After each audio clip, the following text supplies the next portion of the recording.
Friday, 2 o'clock on the Applebox Network. It's got to be Burnie's Applebox. Boy, if I could only can that enthusiasm. How you doing, everybody? Great week this week. Good to see you this Friday. We got a very great guest today, a guy that I've been following for I would say, over a year now on Facebook. I've been so impressed by this guy and his starting process. Mr. Dave Wilwayco. How's it going? Very good, Dave. How you doing, buddy? Good, great. Awesome, awesome. You know, when I started watching Dave, there's a lot of guys that I have on my Facebook that I'm connected with and everything. And you know, I like to get it out there, see what they're doing, especially the new people. You know, see what they're working on, because there's always so much enthusiasm. You caught my attention by your writing on Facebook, I will have to say. It was such a good narrative prose that you had that I felt like I was sort of on the journey with you, you know, and you didn't disappoint. Every time I saw one of your posts, it was like that. And also, I will say something, just if I might, that you were very honest. I can tell you're a very internally honest person, honest with yourself, honest with other people, which is very refreshing to see. Now, because let me use myself as the example. A lot of times I am writing for my clients. I am writing for customers out there when I'm doing it. You know, I only share one small portion of my life on social media. However, you were taking it in context, of course, occupation, work, but really delivering the emotion out there. So I would actually advise anybody who's doing it, if you're starting out, or even if you're someone who's been in the business for a while and maybe you're finding yourself to have to transition, go to this guy's Facebook page and go back a few months and check out the post, and I think you'll be pretty inspired like I was. So once again, thanks a lot. Great job, buddy. Yeah. Great job. So Dave, tell me, give me the brief synopsis of where you're from originally. Okay. Well, before I begin, I just wanted to just thank you so much for bringing me on the show. I've also watched your career and what you've done and throughout LA and Orange County and San Diego, and I just feel like seeing you is where I want to be in the future, because you're a dreamer, and I worked on a show in America's Got Talent, and I'm following all these locals, and they just seem so bitter. I feel like for you, you found some sort of secret, to still be a dreamer. Because for me, coming from film school, we feel like we come in to school and we have this dream. We come in with a dream, and we feel like we leave and we're gonna be living the dream. Yes. And that's kind of like where I come from, graduating from San Diego State 2 years ago. Thank you for that. That's very nice of you to say. I really appreciate that. And I felt, being a millennial, I thought we were entitled to, because I had a life where, most of college was paid for, a lot of things were handed to me, and in a sense, we want to make a difference, we want to do things in our life, and we come out and we think that all these things would come to us, just like that. Just like how when we go to Facebook, when we post something cool, we get a bunch of likes. When we go on Instagram, instant gratification. Instant gratification. Yeah. So the thing is, I came into LA about a year ago. So this month is about pretty much the year anniversary where I moved to LA. You moved to LA 1 year ago, approximately, exactly. This month, let's just say, exactly. right? Yeah. And go ahead. And then before then, because I came in thinking that I had it all, I was just trying to figure out how could I get to LA. And I was about 2 years ago, after I graduated in 2016, I was kicked out of my house in San Diego. Okay. And that's a good start. Yeah, That's a good it's a start good right start, there. yeah. Like, boom, you're leaving, you know. And I was like, like tonight, I've been there. tomorrow, I've been next there. week, you know, next month, with a plan, with a job, right? Like tonight, you know. And I was like, I did not plan for that, right? You know, because like I was, you know, I was having a place to stay for free. I was, you know, like I had life was good. Life was good. Yeah. And but because of that, I had to like just figure it out. Yeah. I found an opportunity to, I found a connection through alumni from my school to work on a feature. I was like, wow, like a first feature film, you know, just graduated. So you're right, you're starting off. Yeah. And for me, I came from school. I first did computer science for 3.5 years, so computers was like an advantage for me. Yeah. Knowing how to do. And things. that was your sort of first. I don't want to call it love because I know you're doing what you love, what you're doing now. But that's how you started off. You were going into computers, not filmmaking. Exactly. Okay. So, but I decided to change my careers because the reason why I wanted to go to film was because I love storytelling.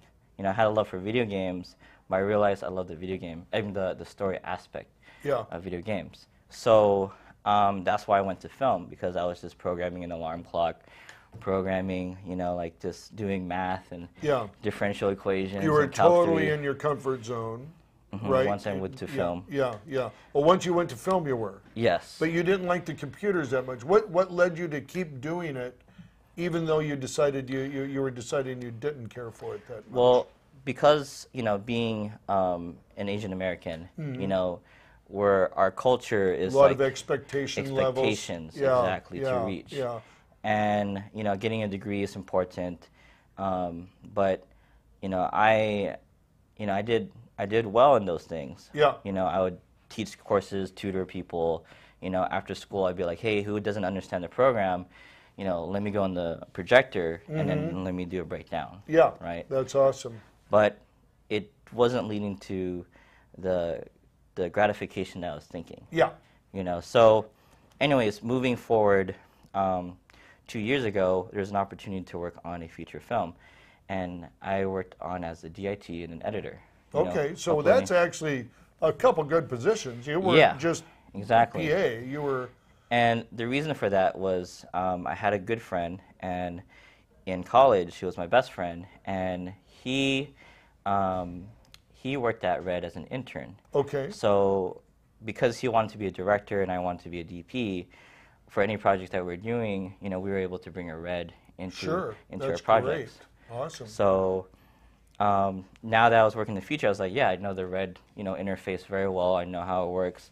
I know, like, you were walking in with that knowledge. Exactly. I was walking to that knowledge. That's great. That's great. So, so that's pretty much was my intro to at least being in LA, but then I would be, you know, sleeping at, you know, just couch surfing. I would be. So let's take it back from there. And this was about, this is, you did your process, then you found out, oh, I'm leaving home tonight. Yes, right? Exactly. Yeah, and now I'm on my, which I actually think, you know, is very stressful and traumatic, but it's probably really good for you too. You know, I mean, it gives you a confidence like you've never known before that time. Yes. That's for sure.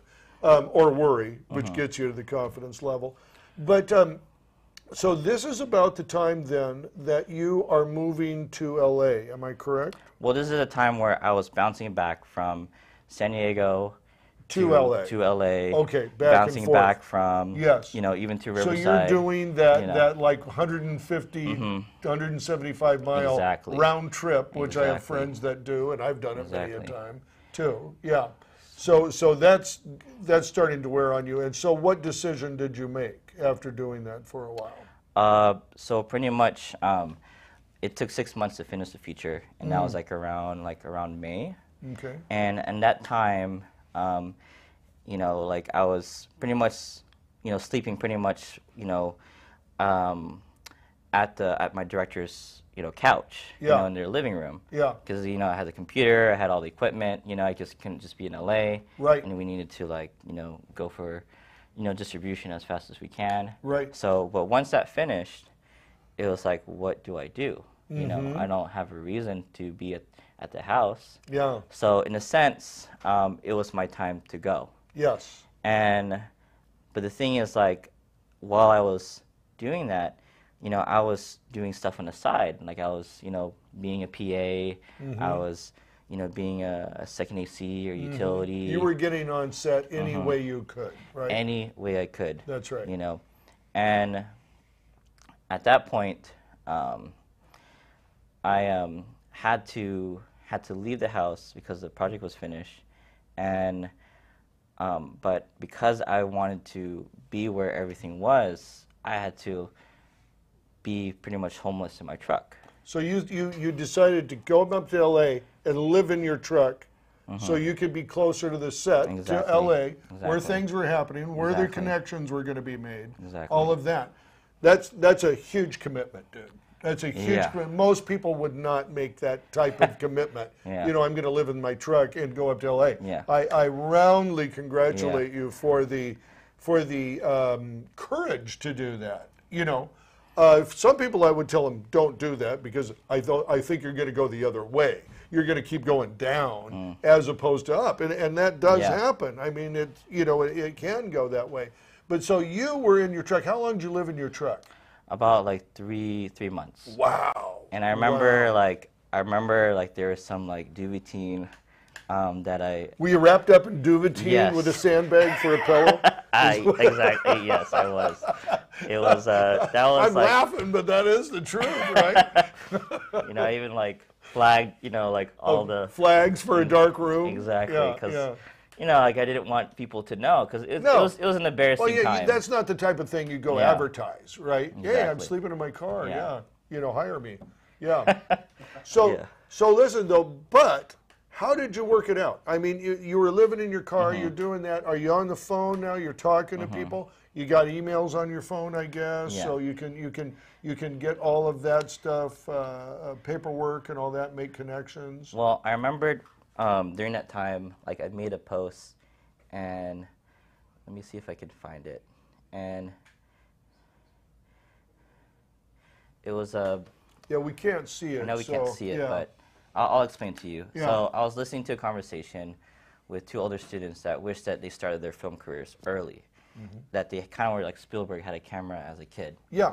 And I understood what they were going through, you know, and you know, having, you know, like 3 years, I didn't complete, you know, my degree in computer science, but I went going to film. You know, I was like, if I was them, you know, like seeing where they're at, you know, what I noticed was there were 4 reasons why they were worrying about themselves, and this was my train of thought while I was living the truck. Okay. Was that they were comparing themselves to other people's success. And you don't want to do that. And they weren't moving on from their own mistakes that they did in the past. And they're focusing on their financial limitation, and they're worrying about their future. Interesting. And I remember like the reason why I had the courage to stay in my truck was because I didn't want to be like them. Wow. I didn't want to be the person that would, you know, focus on what other people are doing. Yeah. I wanted to focus on being the best version of myself. Yes. I wanted to learn from my mistakes, not dwell on them. Yeah. I wanted to use any way to invest in my future and not present pleasures. And then I wanted to just realize that I can't really control my future, but I control what is going on right now. Very good, my man. Very good. I tell you, that's a lot of maturity right there. You know, that's a lot of maturity to understand that. I know a lot of people who would not get that, you know, but that's really, really super. With that focus, and you know, I mean, we can see in a year's years, when was the process, and I know you got some friends to come up and live with you, right, from San Diego, when you guys decided to get a place, which is where you're still living right now, is that correct? Yeah. So right now I live in East LA. Okay. And during that time when I was living in my truck, my classmates that I did my thesis project, my director, my producer, just the 3 of us that worked on that project, you know, we wanted to live that dream. Yeah. You know, we're like, hey, it's been a whole year. Yeah. We graduated in May 2016. When I started living my truck, it was May 2017. Okay. And I was like, I have a degree. Yeah. How could a person that has a degree Yeah. be living in his truck? Yeah. And that shook me. Yeah. That was like, I need to change what I'm doing right now. Yeah. So I was like, you know what, guys, like, you guys are what we had in film school, you know, like the relationship that we have can't match anything. Right. You know, if we brought that to LA, we live in the house, you know, we save up money. Yeah. So for 3 months, saved up money, did everything I can. Mm-hmm. And I learned that when you're applying to rent a place, you know, you need credit. Yeah. You need, first of all, you need like there's a, what do you call it? Deposit, security deposit. Sure. Which I didn't You know. got to pay like 2 months rent. Exactly. Yeah. I never had a credit card. Yeah. You know, Yeah. I didn't realize you had to need a security deposit. You know, I didn't realize that you need history that you've lived in places. Right. Right? Because that's what Right. people look Sure, for. that's what they want, that you're that reliable. history. Yeah. You know, and I was like, this kind of sucks because I didn't Don't know have that. any of those things. Because I was spoiled, and I live because I'm part of a generation where everything's handed to you. Yeah. You know. Yeah. Going kind of back, like my dad was when in the elementary school, my dad was a methamphetamine drug dealer. Okay. And and when I was in elementary school, Wow. you know, we were immigrants from the Philippines. We were trying to figure out how can, you know, like, we have a better American life. Right. You know, my dad worked in overnights in a warehouse, and we had to pay the bills. So, I remember, like, you know, like, because of like our low income and the things that we had to do, like, we had a lot of help from like the government, things like that. Sure. And because of like that push-up, it kind of like conditioned me to be like, everything is just gonna be provided for. Yeah. You know. Yeah. Now, just to clarify, like, my dad, you know, his life has changed. He's Right. clean. Good. You know, he's an amazing That's father. great to hear. You know, he's gone through cancer 3 times, and you know, like, he's you know, gone through so much, and he's an amazing father. That's awesome. You know? That's very good to hear. And that's kind of like, very good to hear. you know, the reason why I am that Brought I am. the family. You had an example of somebody who turned the life around. Exactly. Yeah, that's great. Because I wanted to, in a sense, be the child that would kind of make it, you know, in America. Yeah, sure. And So. believe me, you've already made it, Dave. You just haven't reaped all the fruit. That's all. That's all. Yeah. You know, and that is so. You're really, really, really talking to my soul right now, because this is something that I agree with everything you've said so far. But also, I learned this stuff much later in life than you're learning it right now. So for me, that is something that is right at home. You know, you talked about dream and having the dreams. I didn't dream when I was young. I dreamt after I got older. I started seeing the potential for everything, you know.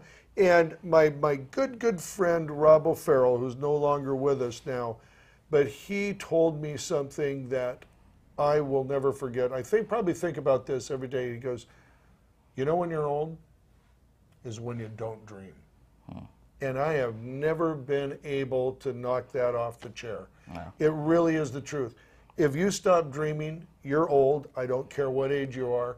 And if no matter what age you are, if you're still dreaming, you're not old, because you're thinking about the future. Yeah. You're thinking about it. I don't know for me if it's, you know, I wouldn't say it's been programmed in me, because I wasn't actually a very positive person until I was older. But I totally believe in that. That's so true. You got to dream every day, and dream big.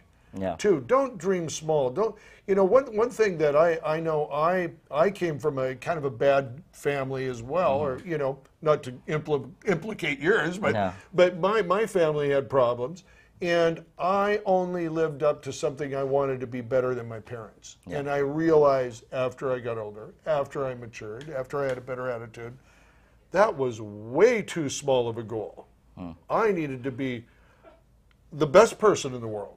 That's not just better than someone. You know what I mean? So, no, I totally get you. You know, one thing I didn't do at the beginning of the show, I want to do it right now. I want to introduce the guys. I want to introduce the guys. Sean, Tony, and we got a new guy here, Tyler Skillings. He's our intern here at the show. So he always forgets about it.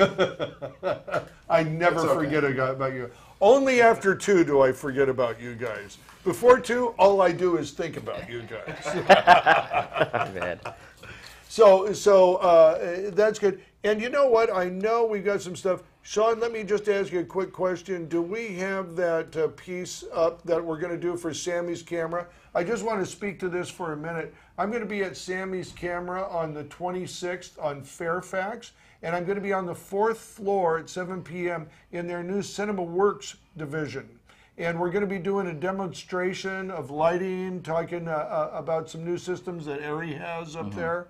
And I'm going to be demonstrating some lighting techniques that I use all the time in corporate and entertainment and narrative and all that stuff. So that's going to be happening. We're going to run that. When we come back, I want to look at your reel. Okay, great. Awesome. All right, we'll be right back. Hey everybody, Burnie here. Listen, we've got a great event coming up. It's on Wednesday, September 26th, and it's called Learn to Light Like a Pro, From Social Media to Corporate Video. We're going to have a great time. It's at Sammy's Camera. It's on Fairfax Avenue, and it's up on the 4th floor in their new Cinema Works division. So watch this space and register here. It's free, and we'll see you up there on September 26th. Hey everybody, and we're back with Dave Wilwayco. How's it going? Good seeing you again, buddy. Yeah. So listen, we're going to go in, I think, and I'd like to take a look at your reel. Okay. You had that, and I know you got some pictures of projects that you did from this last year. So let's look at your reel first, and then we'll come back in. We'll talk about your reel, and then we'll see some of your other projects. Okay. Awesome. Let's take a look. Great.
Awesome. Awesome, my man. That was great. That was great. Sean, can we take a look at that again? And just put us up and we'll talk about that. Let's go through this. Okay. Break it down for us.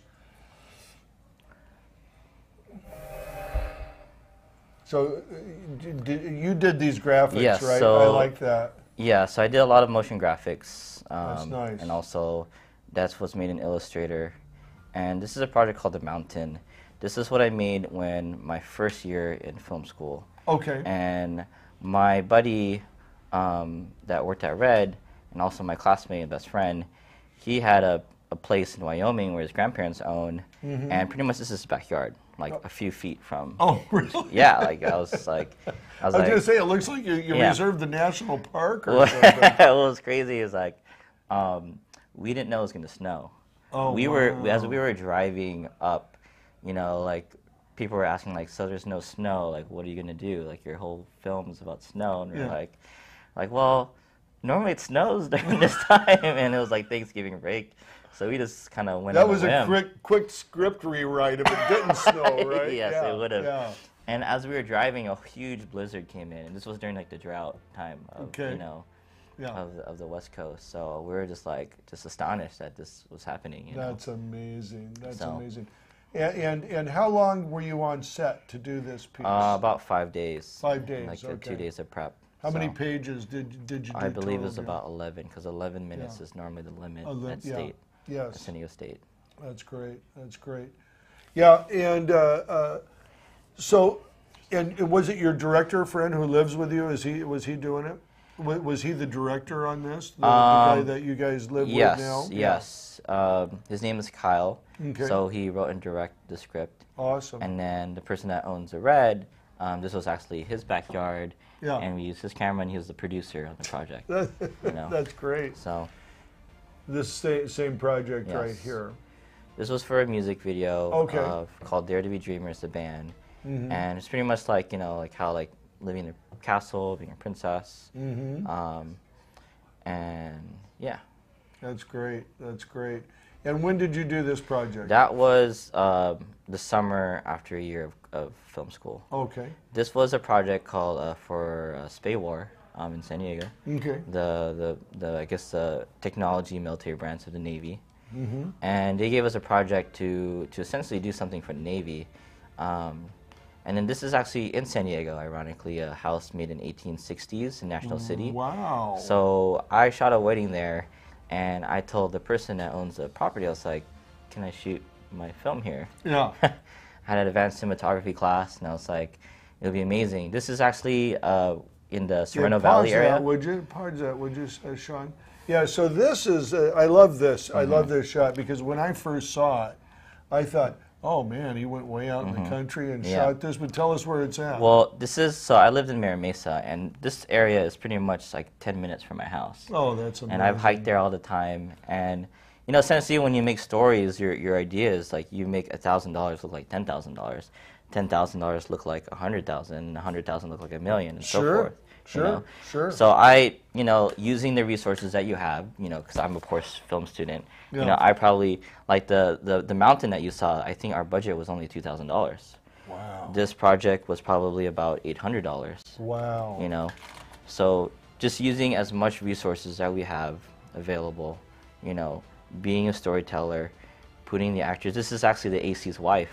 Okay. Yeah, my first AC's wife. This is at on campus at KPBS, since they're across the street from San Diego State. Sure. The director of this film actually worked at KPBS, and we're like, well, why don't we just do a We film? got the location already. Exactly. So everything that you see here was made in 2016, and this is what I did as a film student. Mm-hmm. When I look at this reel, I look at it and I'm thinking like, you know, I did 3.5 years as a computer science. I did the college stuff. I was focused. I didn't need to do all the social gatherings.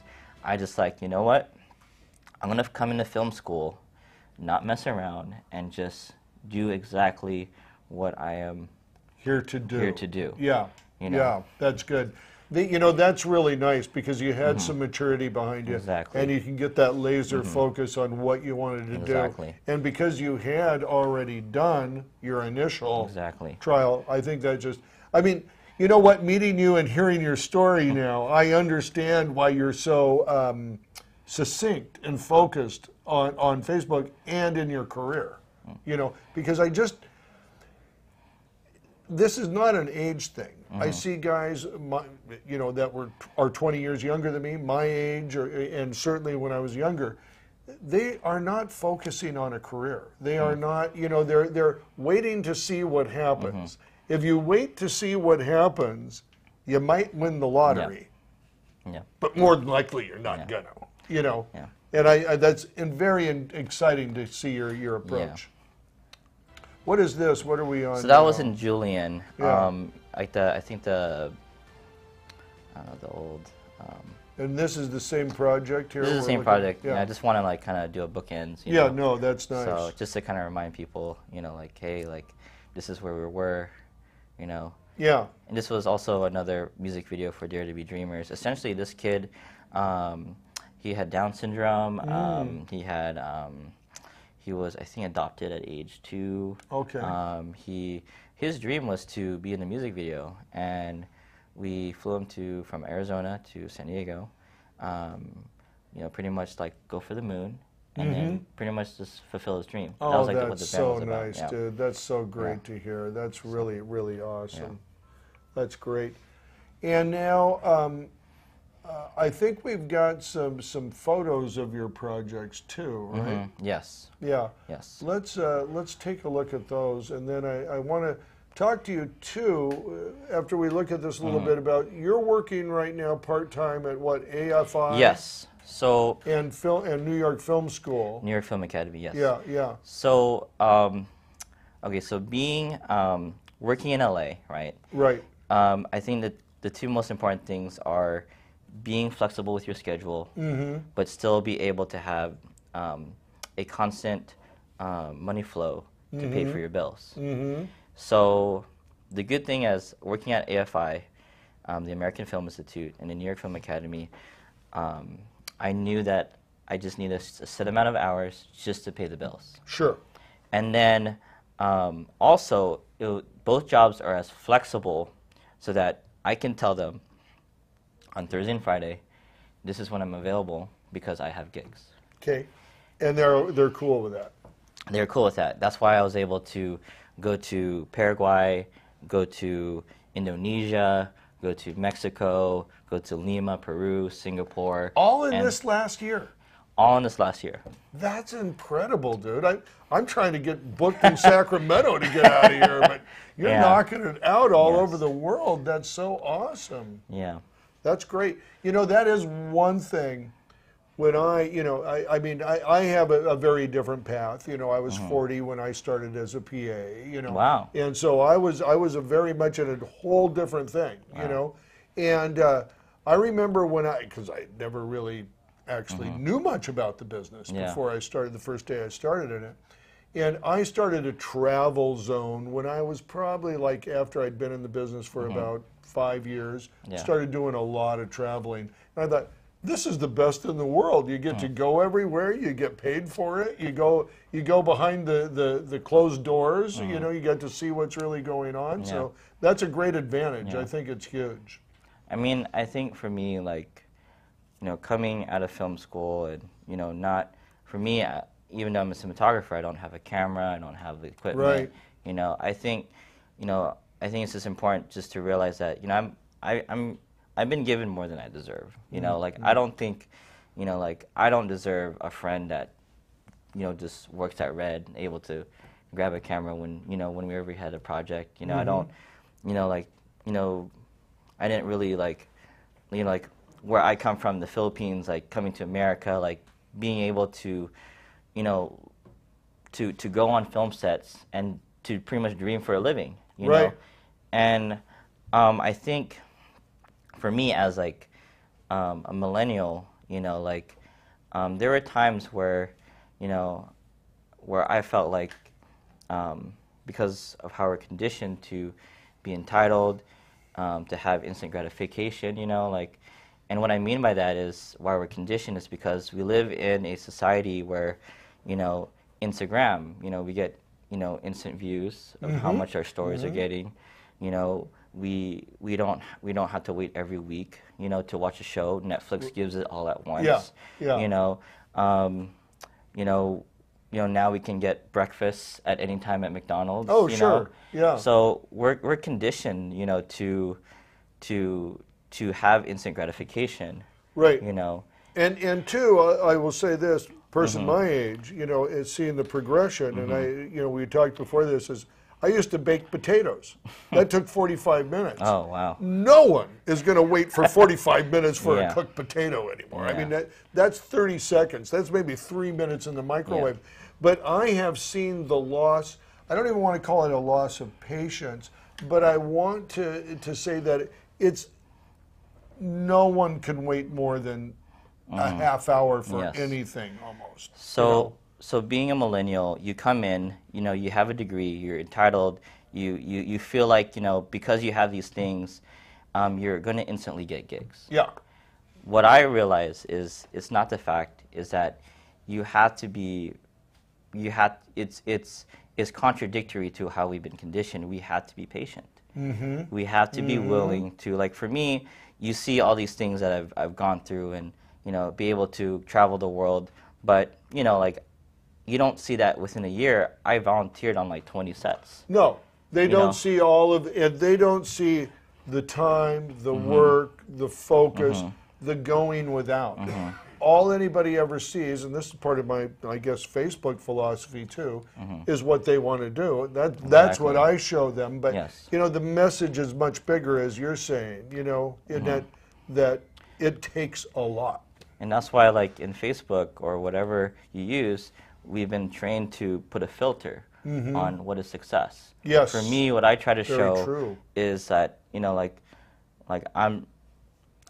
there are times where I feel like I'm depressed and I'm low self-esteem, you know? And the thing is, that's real, but I know that someone else is facing that too. Yes.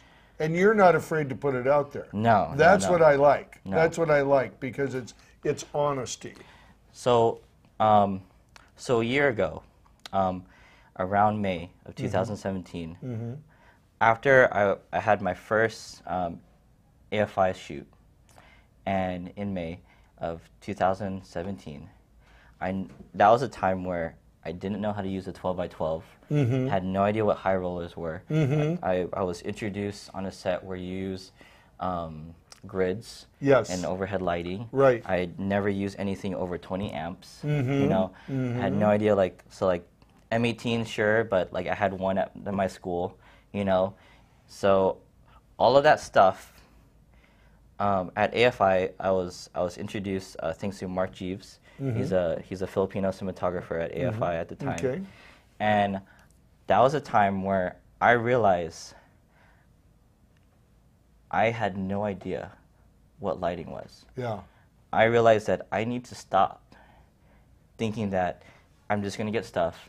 I need to stop and just figure out, you know, like this whole new world of, you know, bigger units, using things that are dangerous on set. Oh, can kill things you. That could kill you. Yeah. So on May 2017, I decided I'm going to do 6 months of grip and do 6 months of electric. Awesome. You know, and you know, like you see that. I guess I'll move on to that later. But the reason why I did that is because I realized how much I didn't know. And at that point, you know, I was just going to stop pursuing, you know, DP gigs, stop pursuing things, and just kind of just be at a level where I'm at, you know, at the helm, at, you know, at the, you know, at the grittiness of, you know, being where you're right down in the field, and now, and I'm not, you know, this is how I tell people I understand it. I'm a student of lighting. I'm not a master of lighting, you know, and I see you're taking someone, you're introducing yourself to grip electric because you know, as a director of photography, that's going to be in your department. Yes. You had better know how that works. Exactly. You know, and not rely on someone else to just tell you how it's working. Yes. Yeah. And being like a millennial, it's hard to just stop that momentum. Yeah. It's hard to realize that I realize I don't know. Yes. No, that takes honesty. It takes self-awareness. You know, that's something it's so funny, Dave, because talking to you, and this is very refreshing for me to hear, to be honest with you, you know, is when you're a freelancer, when you're the guy who's making the calls about you getting work, you're not an employee. There's nobody taking you in the room says, here's where you need improvement in these performance areas. There's none of that. And if you don't get it right, you lose money. It's plain and simple. And the money is the least of what you lose. You lose prestige. You don't get that. Weren't we supposed to turn our phones off? Oh, I can't believe somebody's not watching the show and calling me. There you go.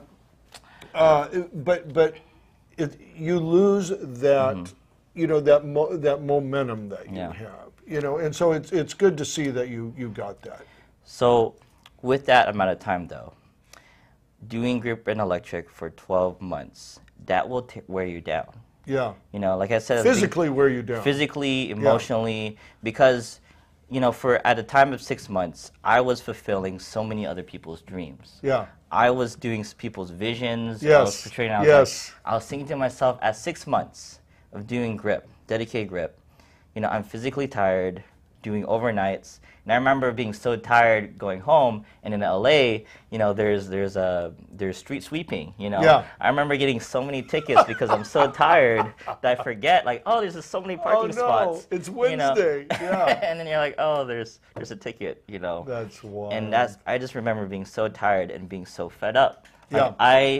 You know what I said beforehand, comparing myself, you know, to others and being bitter and looking at my mistakes. And that was like around December. That was like kind of like one of my most depressed periods. Yeah. You know, and that was in 2017 in December.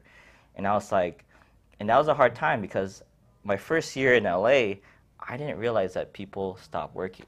I didn't realize that sets stop. There is a time cycle. Exactly. To it. Yes. And I was like, I remember like I had to stop paying student loans. I had to like ask people for help. Yeah. You know, for groceries and for rent. And I was like, I was not prudent in my finances at that time. Yeah. So that made me even more stressed out. Yeah. You know, that I was not fulfilling my visions, not fulfilling the films that I've done, because I stopped filming for 6 months. To focus on G&E. Focus on G&E. Yeah. You know, coming from school, you saw the reel and you saw like the mountains and the castle and all that stuff. And just stopping and not being able to create anymore, it destroyed me. Yeah. Yeah. So I remember what changed my thinking was I watched 2 movies. It was Jim and Andy, which is a documentary on Netflix about Jim Carrey when he did Man on the Moon. He went full method, and he asked himself, you'll hear this in like the first 20 minutes, like, what can I do for the audience to give the best performance? And it says, what if I didn't do it? What if I just let Andy Kaufman, who was a real person in real life, do the role and just pretty much removed himself? So he pretty much went full method, right? And then another movie, Cloverfield Paradox. When I watched that movie, which is also a Netflix show, in that movie, a scientist had this opportunity to save the dying Earth, right? Because the sun was dying. But the thing that would stop her was because she would leave her newborns and not see them grow because she would be gone for so long. Wow. So because of that decision, her husband was like, this is your opportunity to do what you've studied your whole life to save the world, right? That's a big commitment. Yeah. So she made a decision, and I don't know if you're familiar with the Cloverfield universe, but like, you know how there's monsters. So this device that would save the Earth would create a huge perpetual energy, failed and failed, but then it finally made it, but it actually opened a hole, and it opened like a black hole that would open up a portal to another universe. And when she went to that universe, monsters came in to the Earth and destroyed it. And then, but the universe that she entered was a version of Earth where she didn't leave, where she stayed and grew up with the kids. Kind of an interstellar type. Exactly. Yeah. So when I watched those 2 movies, I was at a point where I was like, there's so many people, even in my class, traveling the world. They were going around and doing feature films. They were reading feature scripts. They were going on sets, you know, with ASC members. And I was like here I am just gripping, you know, and just like doing it for free. Doing it for so long. And I was like, you know, like maybe I should just stop. But when I watched those two movies, I was thinking, what if, like Jim Carrey, what can I do to give the best version of this lifetime, of this role, give it its justice? What if, in Cloverfield Paradox, what if there's a Paradox version of Dave that is that is meeting with directors, Yeah. reading feature scripts, Yeah. doing pre-production? What if Right. there's a version of Dave that is going out to different countries around the world, doing documentaries? What if there's a version of Dave going on location scouts, and all over across the U.S.? What if there's a version of Dave a Paradox Dave, that is living the dream? Yeah. And because of that moment in January when I watched those two movies, that changed my perspective, because when I would come home, I'd be like, so what did the production do wrong? Yeah. What can I do better if I was a cinematographer? Yes. What would I could do? Got you. So like maybe I'm not doing my vision, but what if I just read other feature scripts? Yeah. That are out there, Yeah. that are Academy Award winning scripts.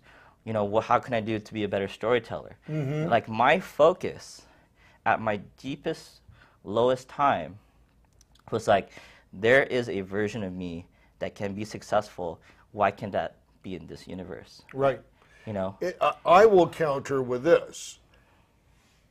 It was already happening. You just didn't see it from your point of view. You know what I mean? As I've gotten older, this is what I have found out. You know what I mean? You are successful. I mean, there is no thing or piece or time or such. It's all, you're just traveling through time, and that is a success. Yeah. You are successful. This year is a successful year. Just the fact that you are here in your business, you're a success. There's no measure for it. You know what I mean? I can assure you of one thing. The value that you're using of what success is, there's a time where you're going to be tired of traveling. There's a time that you're not going to want to do that project just because you don't want to do it. Yeah. You know what I mean? All of those things come with time. That is all part of it. You've got a great mind, my friend, and you're looking at it very correctly, and I really admire that. I really admire that. I really do. Before we get too much longer, though, I want to go to these pictures of some of your projects and take a look at those. Yeah, let's see. What is this one? So this is the same project that we saw earlier. I did the color version because cinematographer, you love color. Of course. So in the story, pretty much she came back home and it's like black and white, and then she's come back and her mom has passed away, and she's kind of like reminiscing her childhood. And then keep going. And did you say this was in Julian? Oh, was that house in Julian? No, this house is in National City. National City, Yes, that's right. National City. Yeah. And then she pretty much finds freedom, in her future. So it's very artistic. Nice. So we don't have all the great. images to tell That's the story. really great. Absolutely. So this is the mountain, and I guess in this project we talked about going to Wyoming for a whole year. This was a year after. And I think the most important thing is that you kind of like talk things into existence, you write it into existence, and you do it. So like a saying that my friend Jonathan told me is that it's not about what you say, it's about what you do. It's not about, it's not about what you want, it's about what you do. It's not about what you say, it's about how you make others feel, Very much so. So this was kind of like a moment where we talked about it, we wanted it, but we did it. Yeah. This is a moment where, we would say it, but we did it. Yes. Yeah. You walked the walk. Exactly. Yeah. So. And this is in Wyoming. In right? Wyoming, correct. Yeah. In Casper, Wyoming. Yeah, that's beautiful. Just beautiful. Okay, and this is just another scene. Yes. Now what is this here? So, this is my friend Dominique Jordan. We worked on a commercial with the Boxing Club of San Diego, which has opened a new boxing club in downtown, and we worked on this project, I believe, in 2017. Okay. In like around February. And this project was nominated at the time where I changed my focus. It helped reminded me because I was dedicating 6 months to grip and 6 months to electric. Sure. This was after I changed my shift after watching those two movies, and then my buddy Dominique he submitted the commercial, and it got nominated for an Emmy. Wow. And that encouraged me so much because I Yeah. did that a year ago, and I had no idea it had the potential. Yeah. A lot of times when we sow into things, we forget the potential of it. Yes, We forget, absolutely. you know, we forget projects and we put it in the can, but we never release it out. Oh, no, exactly. And I think that's the problem with a lot of filmmakers is that we work on these projects and we spend so much time and we lose that focus of that people have not seen it. Yeah. We look at it and we're just disgusted by it. We just Yeah. feel like I could have done so many things better, but That's such the big mistake. That is exactly. such a huge mistake. Exactly. Long time I learned to go, perfection, and this is not my saying, and I won't get it right, but perfection is the enemy of your dreams. You know what I mean? Yes. Because if you're sitting there waiting for that thing to be perfect, first of all, no one's going to notice. Exactly. You know, Yeah. and they may not like it. Their Exactly. choice may be something else. But you sit there and just, it's the same thing as analysis paralysis. You know, you sit there and think that how you're going to do something over and over again. No, you just got to get out and do it. You know, so no, I totally agree with that. And it's also like, you know, like I heard a saying that instant gratification, you know, is a reason for failure, you know, of success. Because you want something now, you want the reward now, you want things Yeah. now, and as a millennial, that's what we're conditioned Yeah. to. And the joy is only for a second Exactly, as exactly. well. Then you're looking for Yeah. more. So this is a project that that I worked on, and I think this project's special to me because Secret of the Happy is a project where the roommates that I live with are the director, the producer, and because of this project that we did in our senior thesis, we were like, you know what, we want to keep living the Secret of the Happy. Yeah. This project doesn't just die here. We can still do projects in LA. Yeah. And that was a point 2 years ago. I was like, you know, we need to, you know, live, you know, here. So, Live happy here in this time. Yeah, Yes. with what you're doing. Yes. You know what? I'll tell you. My wife has taught me that. My wife is she's a happy person. You know, and I've learned from her not because she has said do this, Yeah. but by her example, and it's very inspiring. if we could kind of skip to the feature part, the counter column. So, yes, that one. So, I guess kind of wrapping it up. So, I finished, you know, by May 2018, I finished 6 months of grip, 6 months of electric. And I was like, am I ready to go back to camera world? Yeah. You know, by the grace of God, I received a call and from a producer saying like, hey Dave, you know, we got a recommendation. Can you DP a feature? And that moment, Wow, that's a big that was deal. an answer to prayer because yeah. remember how I was saying like, even though my mindset changed in January, Yeah. that I had to fulfill other people's vision.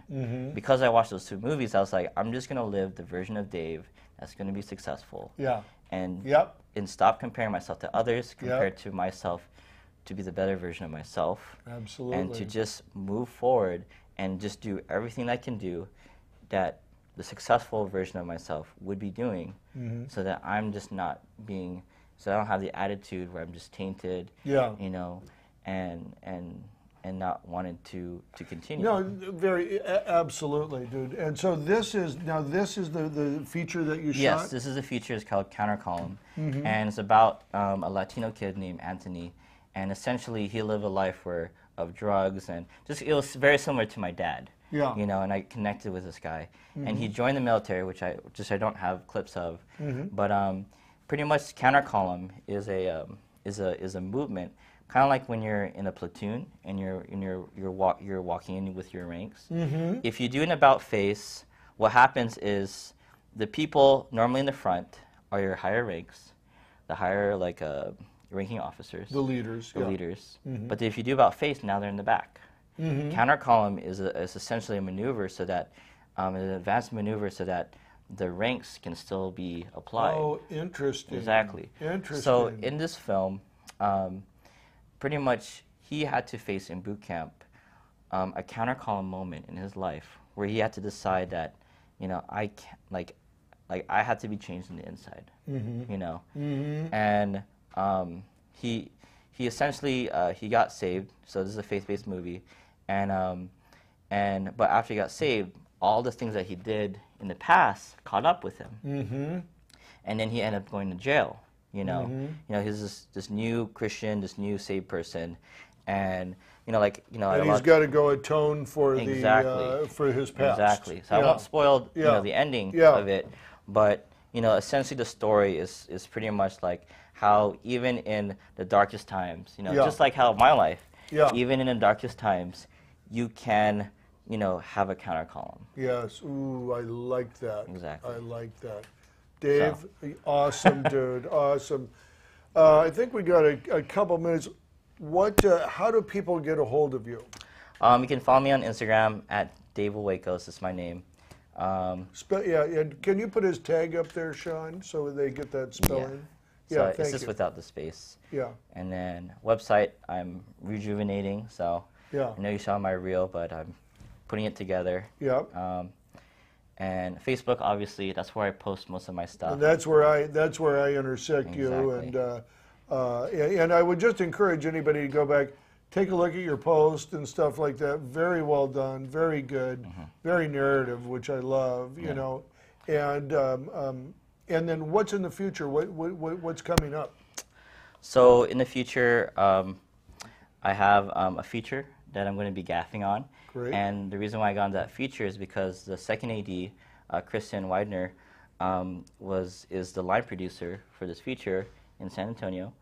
It's called Drama Queen. And also tonight I'm meeting with a director to DP a project that we shot a year ago. To shoot a new project, and then also gaffing tomorrow on a pilot. So it's a lot of things. That's awesome, dude. And you're going to San Antonio for the feature. For your feature, yeah, that's great. Brother, thank you so much for coming down. I really appreciate it. It was so great to have you here. And we'll be seeing more of you. Stay in touch. You're part of the family now. Oh, well, thank you. All right. Very good. And we'll see you guys next Friday at 2 o'clock. See you then. Cut. That's a wrap.